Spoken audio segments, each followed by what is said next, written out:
And God said, "Let there be The light." Lord says, "Let my people go." I am the way and the truth and the life. No one comes to the Father except through me. This is the Talkin' Bible podcast. Hi all, back for another episode of Talkin' Bible with Leonie Schlosser. Hello, Leonie. Hello, how are you, Rohan? Good. We're going to talk about Jesus healing on the Yes. Sabbath. We've done a lot of Sabbath episodes. There's so many healing on the Sabbath that there's almost a scripture for every day. Every Thursday nearly covers this throughout Yes. the year. Yes, well, Yep. maybe It's a that's saying big something. theme. Yeah, it's a big theme. Sabbath and healing, these are the big themes. So go ahead. All right, so I'm reading from scriptures Mark 3, Luke 6, Luke 13, Luke 14, and John 5. Just to prove the point, there's a lot of scriptures about I know. this. So I read all of those scriptures to put this about, and also a little bit of help from AI, of course. Yep. Always very, very Always to kind to learn. me. So this is a statement. Jesus says that the Sabbath was made for us, not us working for the Sabbath. And that's a really good point, and I'm sure that you made that point as well. But in Luke 14, 1-6, Jesus asked them, "Is it lawful to heal on the Sabbath?" Which is interesting. That was the They question. could not answer. So do you have anything to say about that one? They could not answer because if they did answer healing, the crowds would think, well, that's very arrogant and rude of you to say. So if they said no, so they often didn't answer. Jesus put them in positions where they would be stuck and not be able to answer, because if they said what they really thought, the crowds would rebel. Yes. So they would just keep quiet.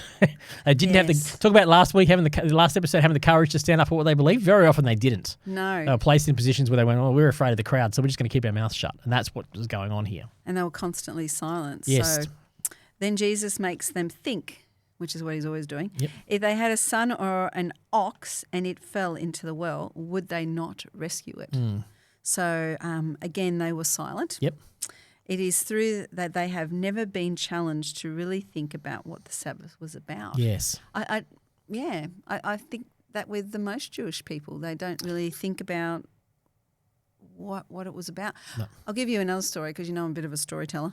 A friend of mine went to Israel. Yep. And she stood in a lift. Oh, you've heard the lift story from a Yes, friend? yes. I've talked about the lift story on the podcast on occasion. Yes. Oh, maybe it was from you, I heard. Maybe. Yes, Yep. but she actually experienced it. Yep. So I have too. she was King standing David in the Hotel. lift, and every single one was, Yep. So, yeah. Now tell the story. Go ahead. Just tell it quickly. Well, anyway, she just asked the guide why do we have to go every single floor, and they said, because it's The Sabbath. Shabbat elevator. Yeah, Yep. it's They're not allowed to push a button on the lift, so No. the lift stops at every floor, so that they don't have to push the button. So she experienced that as yeah. well. So but what that's the interesting 'cause you Jews did do too. is the secular Jews get in the Gentile lift, and then they ask the Gentile to push the button for them. Yeah, which is what happened with them because they went Exactly. into that one and they had to press a button. So Yeah, it was exactly. funny. So that was the point, is they missed the point of the Sabbath multiple times. Yep. So it was through never been challenged to really think about it. So I think, again, it's that generational thing Yes. where, they've Like we always talked done about it. yesterday. They never thought about it. And again, in Mark 3, Jesus asked the priest, "Is it lawful to heal on the Sabbath?" But this time he says to good or to do harm. So if you're doing good, Yep. Is that lawful? Can you do that on the or, Sabbath? Or is it because maybe what I'm doing good, not harm? Yep. So again, they were silent. Yep. Still couldn't answer. Still couldn't answer. Because they had all these rules rules around rules about the Sabbath. Because now let's just be kind to the Jews for a minute. It's commandment number 4 of the 10 Commandments. So it's not some obscure rule in the 613. No, it's actually up there in the 10 Commandments. It's in the 10 Commandments. 4 or 5. I think it's 4. So there it is, as something that they obviously have perceived as really important. So, but who made the rules around the Sabbath? that's what had happened. Is they took the Sabbath to be something so holy and so pure, so important, that then they developed these fences around it, lest they fear breaking the Sabbath. But they didn't understand that the Sabbath, it actually says in the Old Testament, the Sabbath is God's gift to you. And your day of rest. It's your day of rest. And he said he's talking to a people who have lived in slavery, working morning till evening, 7 days a week. No time off. No time off. So God, it was a gift to them. So what was meant for good to actually rest them and recover and help them be healed, basically it was a healing thing as much as anything else, as well as trusting God.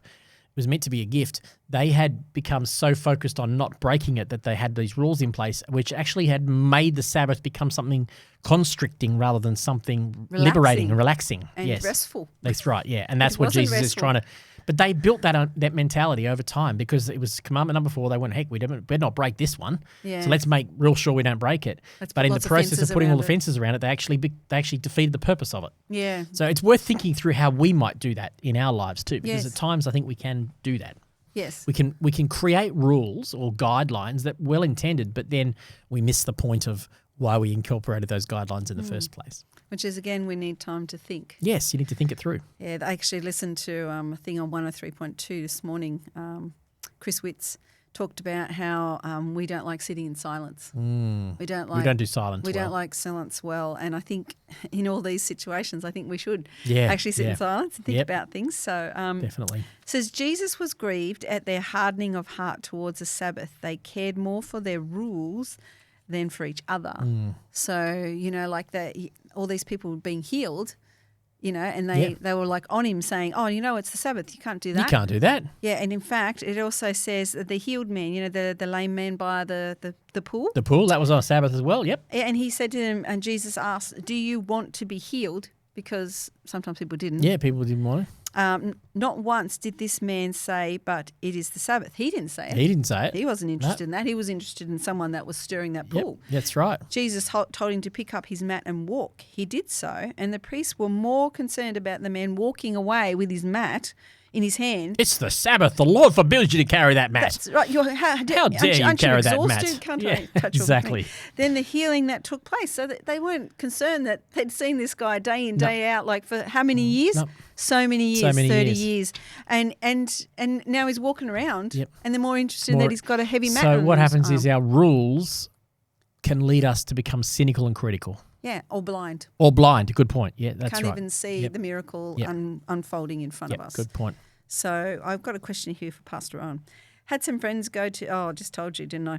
And they were in a lift. Oh, that's the lift story, yep. Yeah, but you knew it though. I knew that story. Yeah, well, I probably experienced heard that it as from well. you first Maybe, off. yeah. So yeah, it's just I just think they take it too far.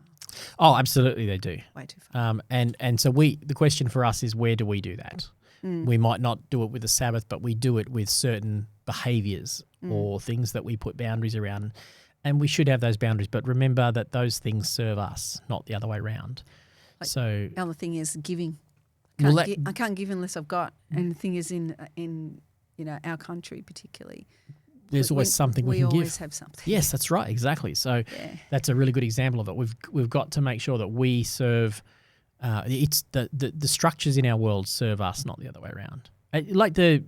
We talked about the parable of the Good Samaritan. There's a good example of the same principle. I know I can't touch that person because I'll become unclean. And Jesus would say, no. What's more important is the dignity of the other person. Yeah, the welfare. The welfare of the other person. So that's what Jesus is doing here. He's going, hang on a sec. What makes you think your rule is so good when you're quite happy to pull an ox out of a pit if it falls in a pit, or a donkey pulls out of it? Or even your own son. Or even your own son, yeah. I think, because one version says the son, other versions say the animals, but let's put it this way. Obviously, they've created rules that allow that have made them justify that it's okay if an ox is in a pit and is drowning, they can break, quote unquote, the Sabbath on that day to rescue that animal. And Jesus is going, well, if you treat your property that way, how much more should you treat a person? Correct. That's the hypocrisy that he's showing up here. That is the truth. You've got a rule that says it's okay to pull a donkey out of a pit. Yeah. But what about a person? I mean, let's get our priorities right, folks, is what Jesus is saying. Let's not get become hypocritical in our law keeping. Yes. And that's what they constantly did. Yes. And that's what I've said it many times on this podcast, that we can sit in judgment on the Pharisees, or we can look at them and go, where am I a Pharisee? Where is that in my life, and how can I change that? Looking at it yourself. Yeah, for sure. Well, that's all I have. Oh, good. We might be making up some time. I know. That was a quick one. Okay, everyone. Thanks for being with us. We'll talk to you on the next episode. Thank you.